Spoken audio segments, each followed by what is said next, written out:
ॐ विधाय हृदि विश्वेशं विधाय गुरुवन्दनं बालानां सुखबोधाय क्रियते तर्कसङ्ग्रहः शङ्करं शङ्कराचार्यं केशवं बादरायणं सूत्रभाष्यकृतौ वन्दे भगवन्तौ पुनः पुनः ईश्वरो गुरुरात्मेति मूर्तिभेदविभागिने व्योमवद्व्याप्तदेहाय दक्षिणामूर्तये नमः।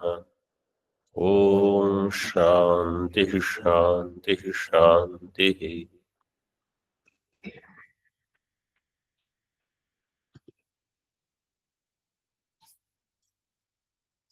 किरणावली में शब्द गुणकम आकाशम, इसको दोहराइए। शब्द गुणकम आकाशम तच्चैकं विभू नित्यं च। शब्द गुणकम आकाशम, आकाश कैसा है? शब्द गुणक है, बहुव्रीहि समास। वो एक है, विभु है, नित्य है। टीका में देखिए, पहले यहाँ न्याय बोधिनी दी है, उसके पश्चात पदकृत्या है, उसके बाद दीपिका है, फिर किरणावली है। शब्दो गुणो यस्य, मिला सबको?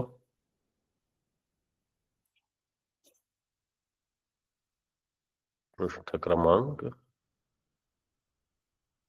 क्या क्रमांक लिखा है? 37, 37। शब्दों किरणावली में शब्दों गुणो यस्य तत् तत् किम शब्दगुणकम् गुणकम। शब्दो गुणो यस्य तत् शब्द गुणकम आकाशम। तथा, तथा का अर्थ है शब्द गुणकम। शब्दस्य भट्टनये द्रव्यत्वात् तन्निरासाय गुणपदम। कुमारिल भट्ट के मीमांसा मत में शब्द को द्रव्य माना है, गुण नहीं माना,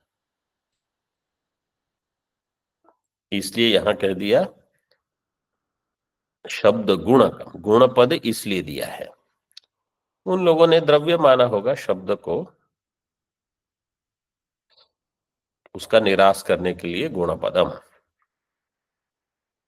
समवायेन शब्दवत्व मात्रस्य उचितत्वे अपि गगने शब्दात्मक विशेष गुण ज्ञापनाय गुणपदम इति केचित। कोई कहते हैं समवायेन शब्दवत्व मात्रस्य उचितत्वे अपि, समवाय संबंध से आकाश में शब्द रहेगा। समवायेन शब्दवत्वम आकाशस्य गगनस्य, शब्दवत्व मात्रस्य उचितत्वे अपि गगने शब्दात्मक विशेष गुण ज्ञापनाय।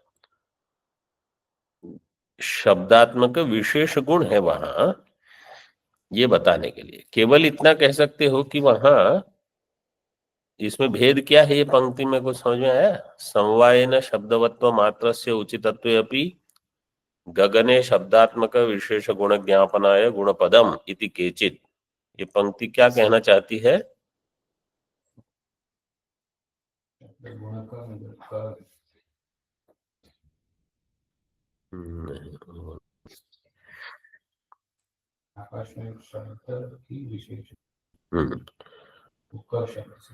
क से नहीं लेना, क तो जहां भी बहुव्रीहि समास होता है वहां क रहेगा, क उसका लिए नहीं है। कोई भी गुण अपने द्रव्य में किस संबंध से रहेगा? समवाय संबंध से। तो सामान्य गुण जो है, आकाश में कुल मिलाकर कितने गुण हैं?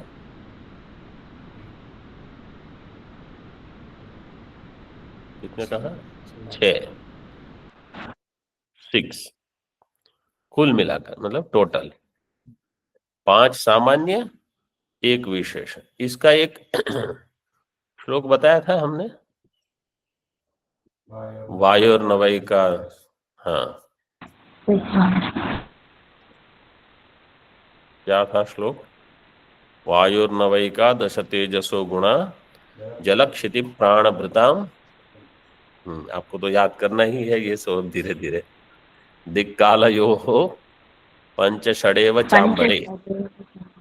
अंबर में 6 मनसस्तथैव च। महेश्वरेष्टौ मनसस्तथैव च। ये हमने जो डेफिनेशन श्लोक वाली एक गूगल डॉक सबको शेयर की है, उसमें ये है। वो केवल आपको देखना है, दूसरे दूसरे मैसेज भेजते रहने से अधिक ध्यान इन चीजों पर दो तो हो जाएगा सब। तो आकाश में 6 गुण हैं। 6 गुण आकाश में किस संबंध से रहेंगे? सारे समवाय संबंध से ही रहेंगे। लेकिन आकाश में एक शब्द नाम का गुण है, वो उसका विशेष है। इसलिए आकाश की परिभाषा में शब्द गुणकम इस प्रकार से दिया। अगर ऐसे कहते संयोग गुणकम आकाशम, विभाग गुणकम आकाशम, तो संयोग विभाग तो सभी में है, उसमें आप विशेष क्या बोल रहे हो? समझ में आया? देखो, समवायेन शब्दवत्व मात्रस्य उचितत्वे अपि, क्योंकि सारे गुण वहां समवाय संबंध से रहे, लेकिन गगने शब्दात्मक विशेष गुण ज्ञापन आया, ये उसका विशेष गुण है, वो भी ज्ञापन हो गया यहाँ। इस प्रकार से बताया। गुणपदम इति केचित, ऐसा कोई मानते हैं। एक व्यक्ति वृत्तित्वात् आकाशत्वम न जाति ही। अब कोई कहेगा आकाशत्व ये क्या है? आकाशत्व क्या है? उपाधि है। पहले हमने देखा है ये, आकाश में नहीं लेकिन अन्य इसमें देख लिया है। एक व्यक्ति वृत्तित्वाद आकाशत्वम न जाति ही। आकाशत्व जाति इसलिए नहीं है क्योंकि एक व्यक्ति वृत्ति है, जो एक होगा वह जाति हो सकती है। हाँ, जाति बाधक संग्रह, जाति बाधक के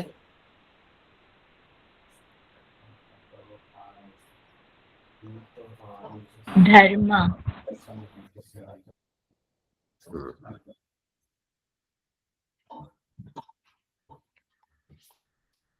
आकाश में आकाशत्व जाति नहीं होगी क्योंकि आकाश एक ही है। स्वामी जी, जाति बाधका है।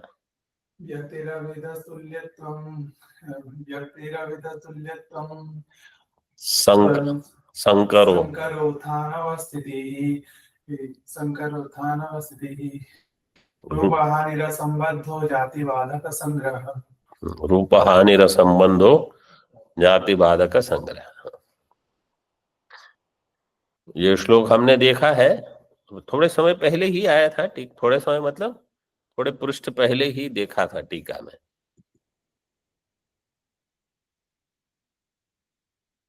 इसलिए आकाशत्वम न जाति ही किंतु आकाशत्वम अखंडोपाधि ही इति बोध्यम। आकाशत्व अखंड उपाधि है। ननु आकाशस्य द्रव्यत्वे किम मानम। आकाश द्रव्य है, इसमें क्या प्रमाण है? कोई प्रश्न कर रहा है। इति चेत, मतलब इति चेत अगर पूछे तो आकाशस्य द्रव्यत्वे किम मानम, मतलब कोई आक्षेप कर रहा है कि क्या प्रमाण है, मतलब कोई प्रमाण नहीं है, तो इसे ऐसा कैसे? इति चेत न, मतलब प्रमाण है। क्या है? तत्र शब्द गुणकत्वस्यैव प्रमाणत्वात्। शब्द गुणकत्व यही उसमें प्रमाण है। जैसे, तो पहले शब्द गुण है, इसकी सिद्धि करेंगे। शब्द नाम का एक गुण सिद्ध हो जाने के पश्चात उस गुण का आश्रय कोई द्रव्य होगा। इस प्रकार आकाश की सिद्धि करेंगे। शब्दो गुण अनित्यत्वे सति एकेन्द्रिय ग्राह्यता अवच्छेदक जातिमत्वात् रूपवत् इति अनेन शब्दे गुणत्व सिद्धौ। पहले इतना देखते हैं। शब्दो गुण शब्द क्या है? गुण है। हेतु क्या दिया है? अनित्यत्वे सति एकेन्द्रिय ग्राह्यता अवच्छेदक जातिमत्वात्।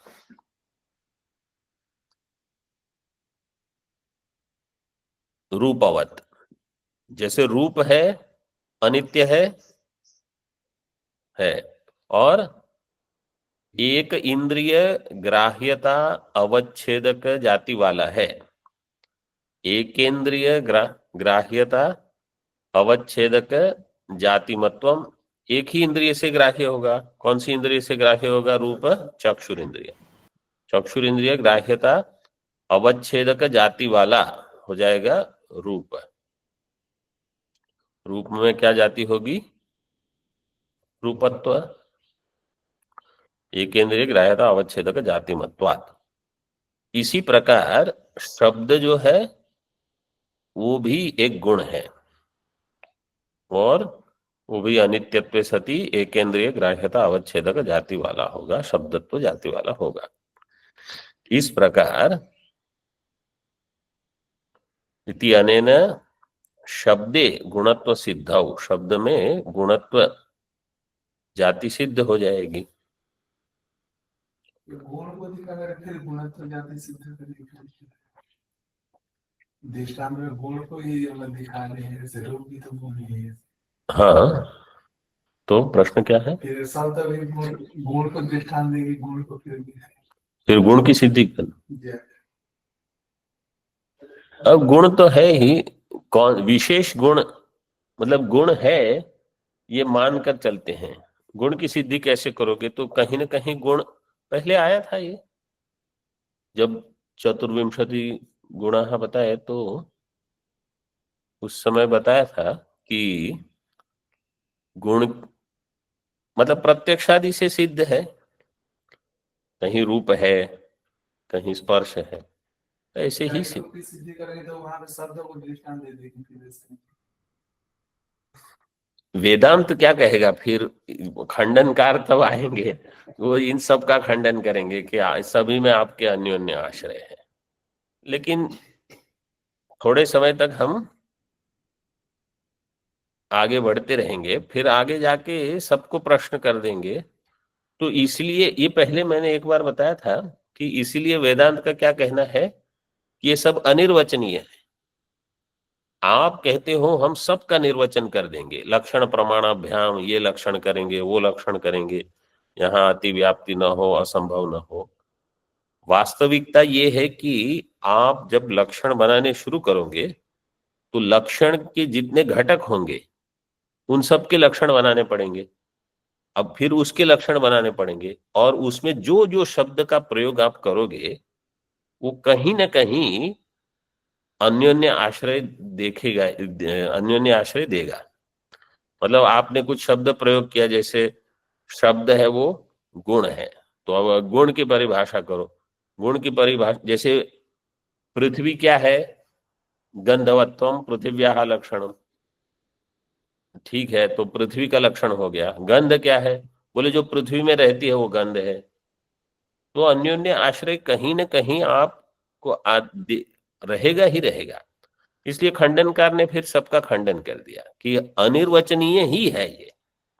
आप कहते हो हम निर्वचन कर लेंगे, आप नहीं कर पाओगे। और अनिर्वचनीय जो है उसको हम मिथ्या कहते हैं, इसलिए जगत मिथ्या है। तो वेदांत का प्रतिपादन इस प्रकार से है।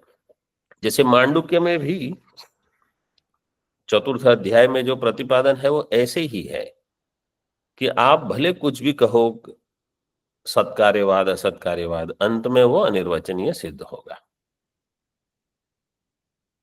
शब्दे गुणत्व सिद्धौ शब्द है, दूसरा अनुमान करते हैं, न पृथिव्यादि चतुष्टय आधारक। देखो यहाँ क आया है, आधारक। आधारक का अर्थ पृथिव्यादि चतुष्टय आधारकः, आधारकः, तो इसका विग्रह कैसे होगा? पृथिव्यादि चतुष्टय आधारकः,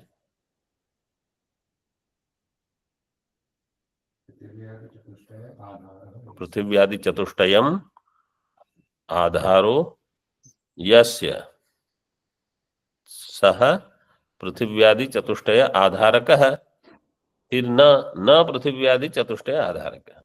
तो शब्द पृथिव्यादि चतुष्टय में आश्रित नहीं है, मतलब पृथिव्यादि चतुष्टय आधार जिसका नहीं है, ऐसा है शब्द, ये साध्य है।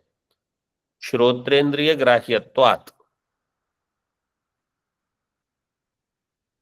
शब्द कैसा है?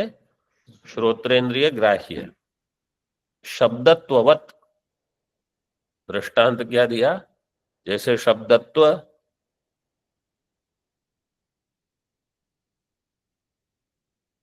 तो शब्दत्व पृथिव्यादि चतुष्टय में आश्रित नहीं है और श्रोत्रेंद्रिय ग्राह्य है। शब्दत्व की सिद्धि कैसे करोगे? शब्दत्व एक जाति रहेगी जो शब्द में रहेगी, हमने शब्द गुण पहले सिद्ध कर दिया, ऐसे मानकर आगे चलते हैं।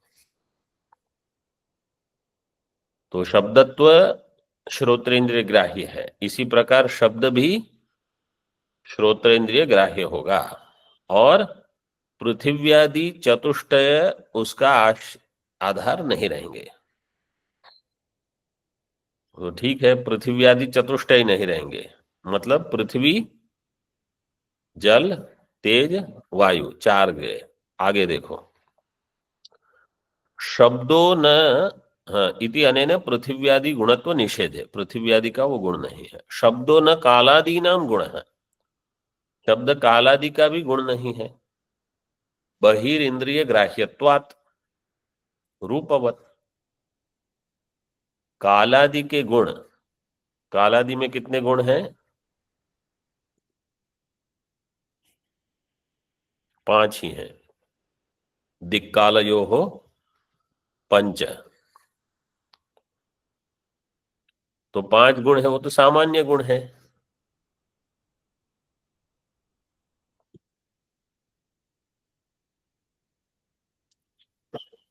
न कालादि न गुण है, बहिरिंद्रिय ग्राह्यत्वात्, जो बहिरिंद्रिय ग्राह्य है, बहिरिंद्रिय ग्राह्यत्व हेतु से शब्द कालादि का गुण नहीं है। ये कैसे सिद्ध होगा?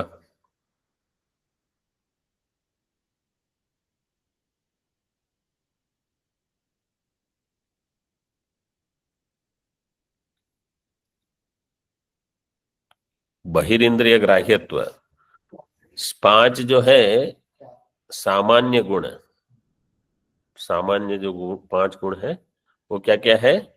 संख्या, परिमाण, पृथक्त्व, संयोग, विभाग। ये 5 के 5 बहिरिंद्रिय ग्राह्य है, मतलब 5 में से एक भी संख्या चक्षुर इंद्रिय से ग्रहण हो जाएगी, स्पर्श से भी हो सकती है, तो बहिरिंद्रिय ग्राह्य है। तो यहाँ शब्दों न कालादि नाम गुण है, दिक् काल का गुण नहीं है। क्यों? क्योंकि वो बहिरिंद्रिय ग्राह्य है, जैसे रूप। ये अनुमान, इसमें थोड़ा प्रश्न चिन्ह लग सकता है। इति अनेन कालादि गुणत्व निषेधे,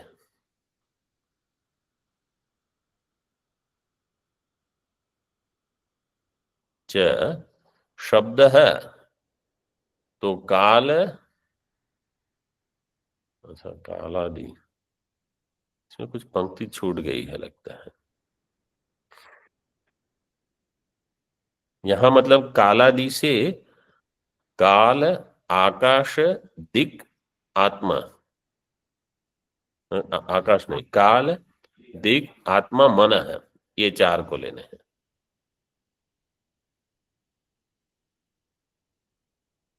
तो आत्मा के जो गुण है वो बहिरिंद्रिय ग्राह्य नहीं है। मन के जो गुण हैं वो बहिरिंद्रिय ग्राह्य नहीं होंगे, इतना हम सिद्ध कर सकते हैं।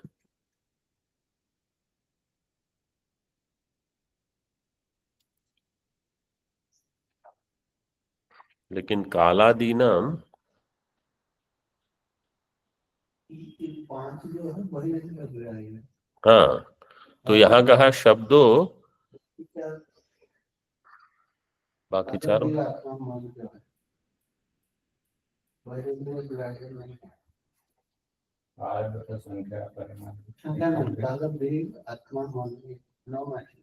हाँ, नहीं मैं समझा नहीं स्वामी जी, क्या आप बोल रहे हैं? पांच भूत जो है वो हाँ, पांच भूत, पंच, जो बच्चा जो है ना और नौ द्रव्य मतलब। हाँ, काल, दिक्, आत्मा, मन है, लेकिन उनका गुण न कालादीनम गुण है, क्योंकि बहिरिंद्रिय ग्राह्यत्वम शब्द में रहेगा और बहिरिंद्रिय ग्राह्यत्वम रूप में रहेगा। अच्छा, मतलब कालादीनम, न कालादीनम गुण, ये साध्य सिद्ध कर रहे हैं। क्यों? क्योंकि शब्द बहिरिंद्रिय ग्राह्य है, तो बहिरिंद्रिय ग्राह्य वस्तु कालादि का गुण हो सकती है। जैसे रूप बहिरिंद्रिय ग्राह्य है, वो कालादि का गुण नहीं है।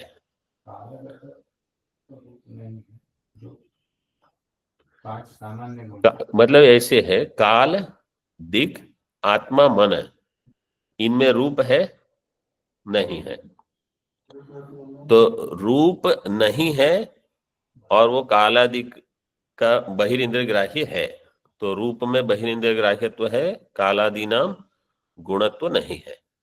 इसी प्रकार शब्द में बहिरिंद्रिय ग्राह्यत्व है, कालादि नाम गुणत्व इस प्रकार से घटाया है। इति अनेन कालादि गुणत्व निषेधे च, कालादि का मतलब व्याप्ति क्या है? व्याप्ति अगर आप देखोगे, यत्र यत्र बहिरिंद्रिय ग्राह्यत्वम तत्र तत्र न कालादीनाम गुणत्वम, तो व्याप्ति नहीं बैठेगी। लेकिन ऐसे जैसे रूप के लिए करके घटा सकते हैं। किसी भी गुण का बहिरेंद्रिय मतलब हमको ऐसे देखना चाहिए, शब्दों न कालादीनाम विशेष गुण है, तब घट जाएगा। कालादि का वो विशेष गुण नहीं है। क्यों? बहिरिंद्रिय ग्राह्यत्व। तो काल दिक में तो विशेष गुण है नहीं, आत्मा के विशेष गुण बहिरिंद्रिय ग्राह्य नहीं है, और मन के विशेष गुण, मन के तीन है विशेष गुण, मन के टोटल मतलब कुल मिलाकर 8 है गुण, 5 सामान्य, 3 विशेष है। उसमें ज्ञान नहीं, उसमें ज्ञान, इच्छा और नहीं, उसमें मन के सामान्य गुण, विशेष गुण क्या क्या है?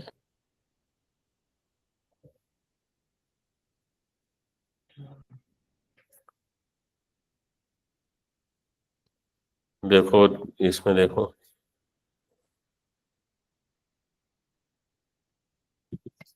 मन के विशेष गुण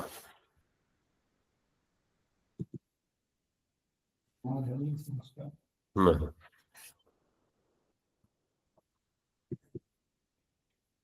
इच्छा में से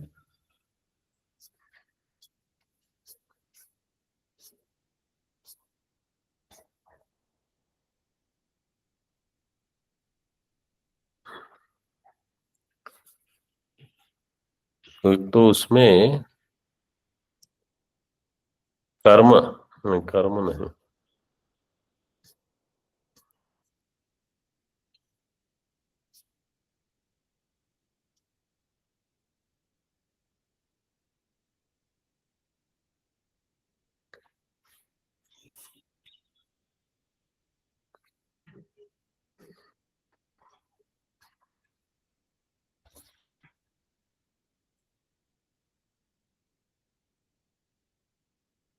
संयोग विभाग, ये तो सामान्य है। परत्व अपरत्व,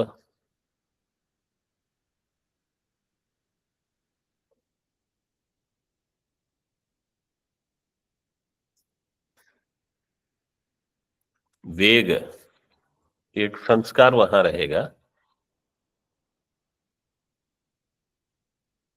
क्योंकि मन में वेग है। और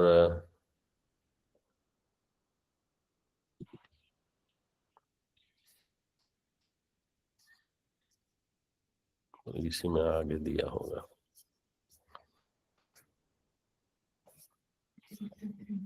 हम्म,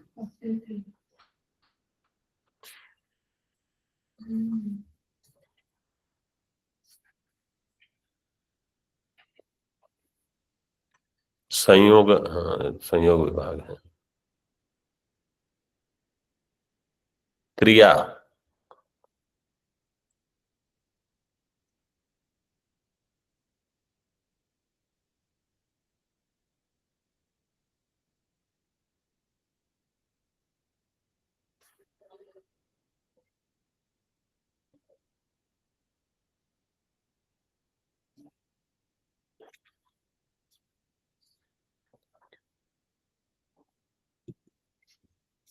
मन के जो विशेष गुण हैं वो भी बहिरिंद्रिय ग्राह्य नहीं होंगे, ये तो स्पष्ट ही है, क्योंकि मन भी बहिरिंद्रिय ग्राह्य नहीं है।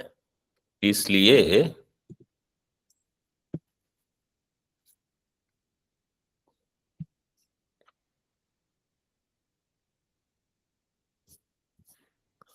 वहां विशेष गुण लेने हैं।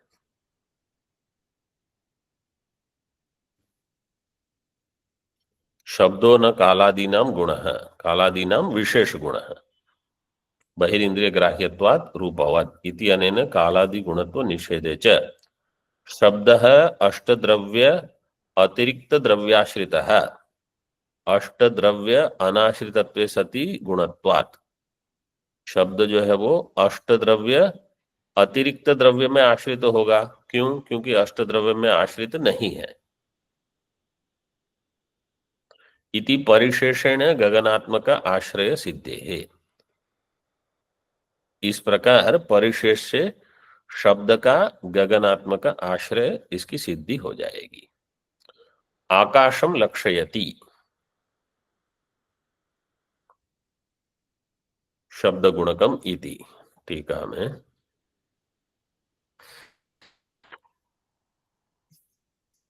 असाधारण धर्म प्रकारक ज्ञानानुकूल व्यापार ही लक्षयते अर्थः। असाधारण धर्म प्रकारक ज्ञान अनुकूल व्यापार, लक्षयति का अर्थ क्या है? उसका असाधारण धर्म जो है उसका ज्ञान करवाना, तद अनुकूल व्यापार करना, ये है उसका लक्षण करवाना। तो लक्षयति का है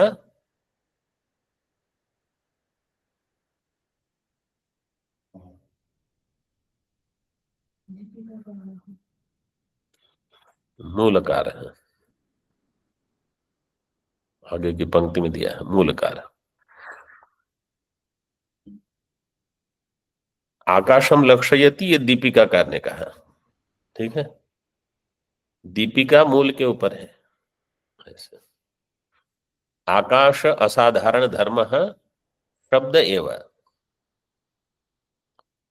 तथा च आकाश वृत्ति असाधारण धर्म प्रकारक ज्ञानानुकूल व्यापारवान मूलकार इत्यर्थ है। मूलकार क्या व्यापार कर रहे हैं? आकाश वृत्ति असाधारण धर्म प्रकारक ज्ञान उत्पन्न हो उसके अनुकूल व्यापार कर रहे हैं। आकाश वृत्ति असाधारण धर्म प्रकारक ज्ञानानुकूल व्यापारवान मूलकार है।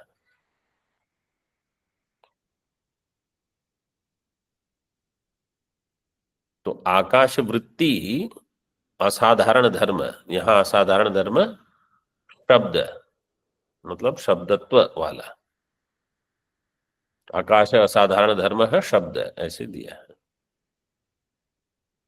तो इसलिए शब्द गुणकम आकाशम इस प्रकार से परिभाषा बनाई थी। अब शंका करते हैं, आकाशस्य घटाकाश मठाकाश इति प्रतीति बलात् नानात्वम शंकते। कोई शंका कर रहे हैं कि घटाकाश मठाकाश इस प्रकार आकाश में नानात्व होगा, उसको कल देखेंगे। ओम पूर्णमदः पूर्णमिदं पूर्णात् पूर्णमुदच्यते पूर्णस्य पूर्णमादाय पूर्णमेवावशिष्यते। ओम शांति शांति शांति। शंकरं शंकराचार्यं केशवं बादरायणं सूत्रभाष्यकृतौ वन्दे भगवन्तौ पुनः पुनः। ईश्वरो गुरुरात्मेति मूर्तिभेदविभागिने व्योमवद्व्याप्तदेहाय दक्षिणामूर्तये नमः। ओम शांति शांति शांति।